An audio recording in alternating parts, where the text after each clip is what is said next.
નમસ્તે શ્રોતા મિત્રો, દેશ દુનિયાના તાજા સમાચાર અને આગાહીના સમાચારના ફરી એક નવા વિડીયોની સાથે હું છું આપનો પ્રિય ગુજુ સંદેશ।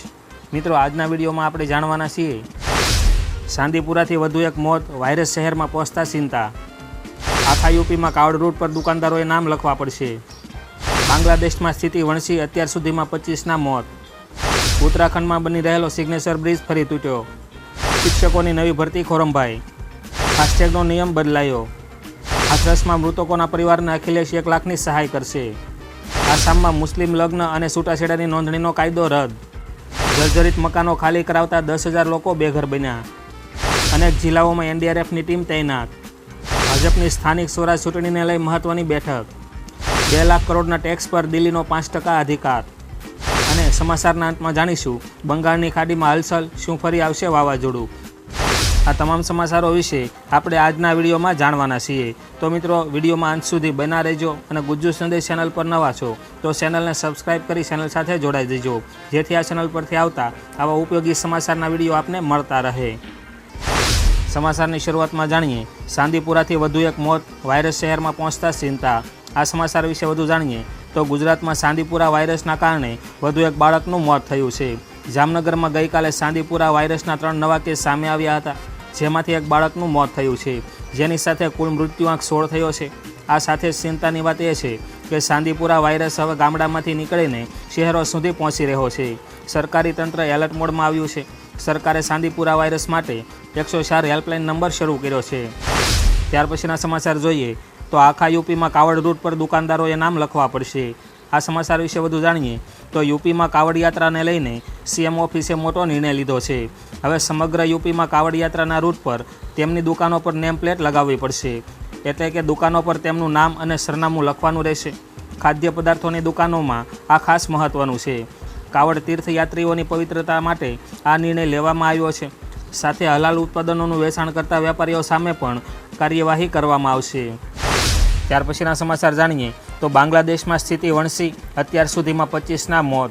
આ વિશે વધુ જાણીએ તો બાંગ્લાદેશમાં સરકારી નોકરીઓ માટે આરક્ષણ પ્રણાલીમાં સુધારાની માંગને લઈને વિદ્યાર્થીઓના વિરોધ દરમિયાન ઘણી હિંસા થઈ હતી।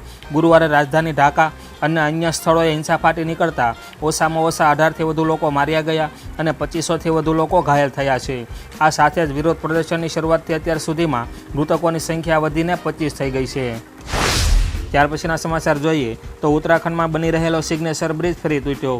આ સમાચાર વિશે વધુ જાણીએ તો ઉત્તરાખંડમાં રુદ્રપ્રયાગમાં ઋષિકેશ બદ્રીનાથ હાઈવે પર બની રહેલા સિગ્નેચર બ્રિજનો એક ભાગ તૂટી પડ્યો છે। સદભાગ્યે કોઈ જાનહાનિ થઈ નથી। આ પહેલાં વર્ષ 2022માં પણ આ પુલ ધરાશાયી થયો હતો, જેમાં 2 મજૂરોના મોત થયા હતા। નરકોટામાં લગભગ 66 કરોડ રૂપિયાના ખર્ચે રેલવેની મદદથી 2021ના વર્ષથી સિગ્નેચર બ્રિજનું કામ શરૂ કરાયું છે। તેવામાં ઇરેક્શન એલિમેન્ટ તૂટવાથી બ્રિજનો એક ભાગ તૂટી ગયો છે।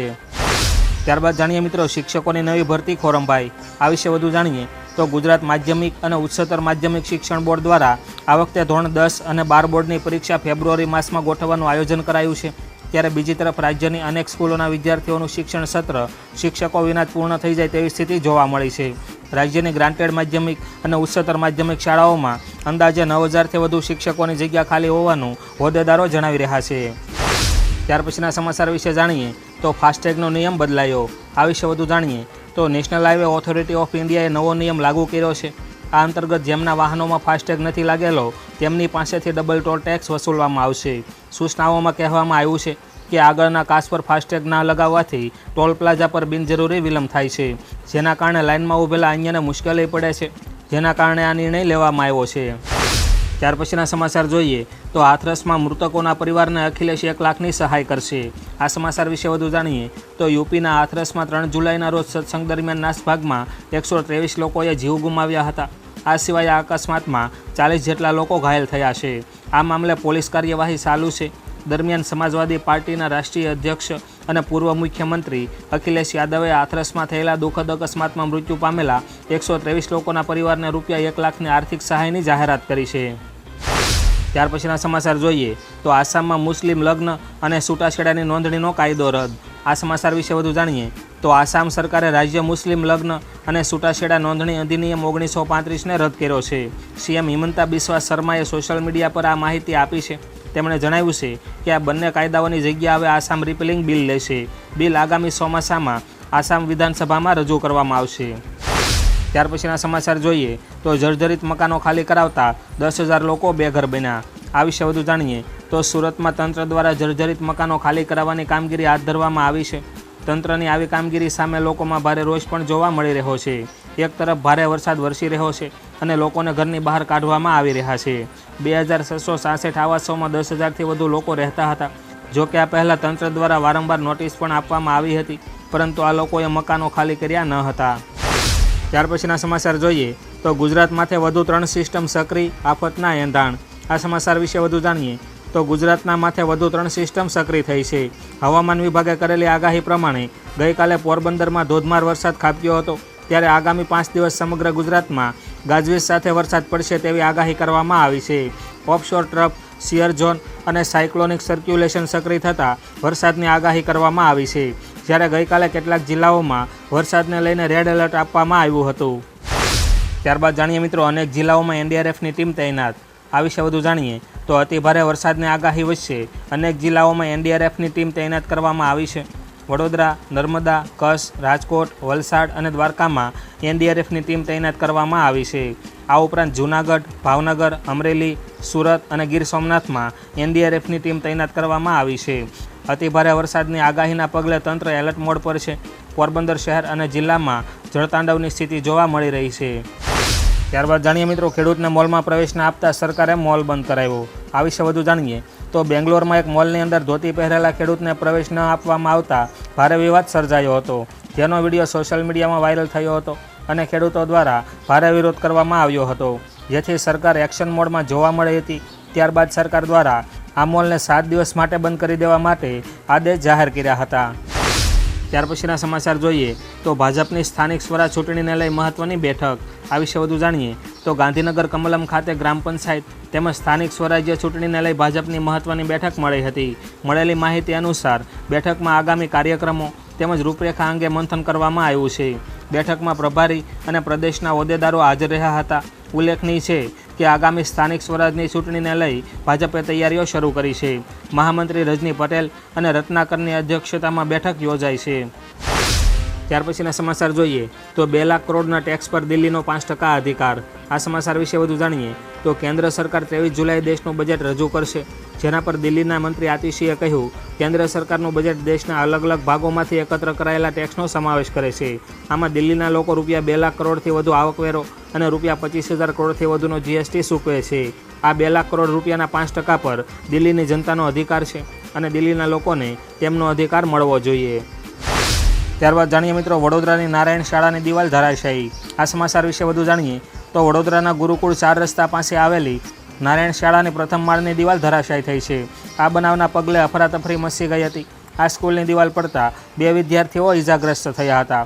ઇજાગ્રસ્ત વિદ્યાર્થીઓને તાત્કાલિક હોસ્પિટલ મોકલ્યા બાદ શાળાને ખાલી કરાવવામાં આવી હતી અને ફાયરની ટીમે સ્કૂલ પહોંચીને કામ શરૂ કર્યું હતું અને પોલીસે ઘટના સ્થળે પહોંચી વધુ કાર્યવાહી હાથ ધરી છે। ત્યારબાદ જાણીએ મિત્રો બંગાળની ખાડીમાં હલચલ, શું ફરી આવશે વાવાઝોડું?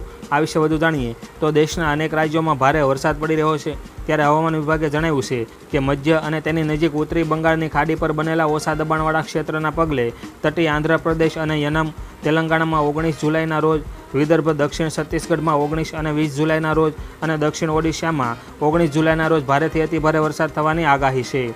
આ ઉપરાંત કોંકણ, તટીય કર્ણાટક, સાઉથ ઇન્ટિરિયર કર્ણાટક, ગોવા અને ગુજરાતમાં 19 જુલાઈના રોજ ભારે વરસાદ પડવાની શક્યતા છે, જ્યારે ઉત્તર પ્રદેશમાં પણ 21 અને 22 જુલાઈના રોજ ભારે વરસાદનું એલર્ટ આપવામાં આવ્યું છે। ત્યારબાદ જાણીએ મિત્રો હવામાન વિભાગ અનુસાર ક્યાં ક્યાં છે આગાહી। તો મિત્રો હવામાન ખાતાના જણાવ્યા અનુસાર કોંકણ, ગોવા, મધ્ય મહારાષ્ટ્ર અને તેલંગાણામાં 19 અને 20 જુલાઈ વરસાદની શક્યતા છે। તો સાઉથ ઇન્ટિરિયર કર્ણાટક, તટીય કર્ણાટક, ગુજરાત, તટીય આંધ્રપ્રદેશ અને યમનમાં 19 જુલાઈના રોજ વરસાદની આગાહી છે। વિદર્ભ, સાઉથ છત્તીસગઢમાં 19 અને 20 તારીખમાં વરસાદની આગાહી છે। તો સાઉથ ઓડિશામાં 19 જુલાઈના રોજ ભારે વરસાદની શક્યતા છે। આ ઉપરાંત છત્તીસગઢ, ઓડિશા, મધ્યપ્રદેશ, વિદર્ભ, ઉત્તરી આંતરિક કર્ણાટકમાં આગામી 5 દિવસ સુધી ભારે વરસાદનું એલર્ટ આપવામાં આવ્યું છે, જ્યારે રાયલસીમામાં 19 અને ગંગી પશ્ચિમ બંગાળમાં 20 અને 22 જુલાઈના રોજ વરસાદની શક્યતા છે। તો ઝારખંડમાં 21 અને 22 જુલાઈના રોજ ભારે વરસાદ પડવાની શક્યતા છે। વધુમાં જાણીએ મિત્રો ગુજરાત માટે શું છે આગાહી।